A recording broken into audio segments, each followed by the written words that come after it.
Hey guys, are you up for a hip or knee replacement in the near future?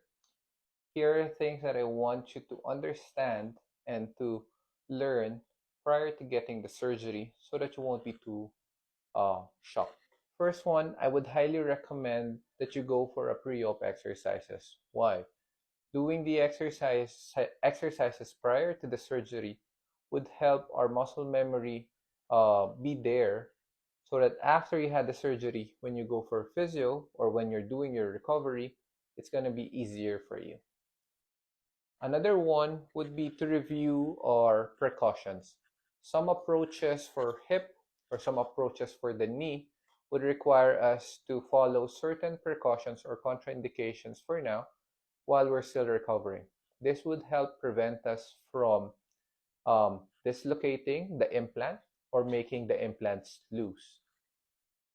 Another problem that some patients typically complain following the surgery would be the pain. Surgical pain or the pain coming from the incision is normal.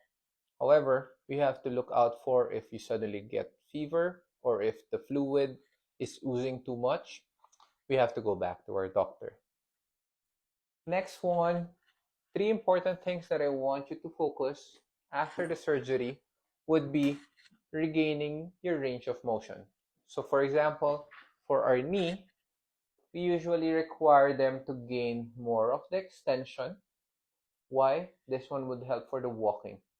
It's also important to gain some of the bending, such as sliding it towards you.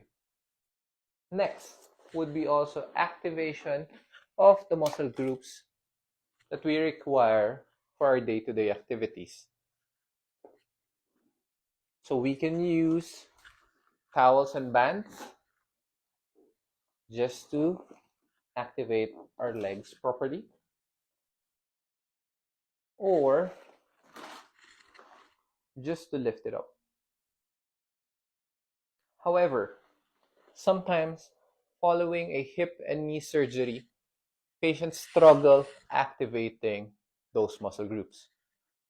We have ways to start activating them, such as electricity, which we also do here in the clinic.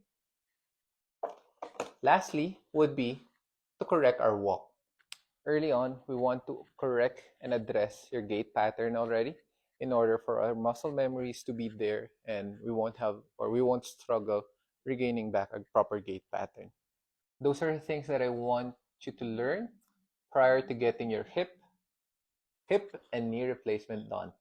If you have any further questions, feel free to visit us here at Adventure Physiotherapy and we'll be happy to educate you more.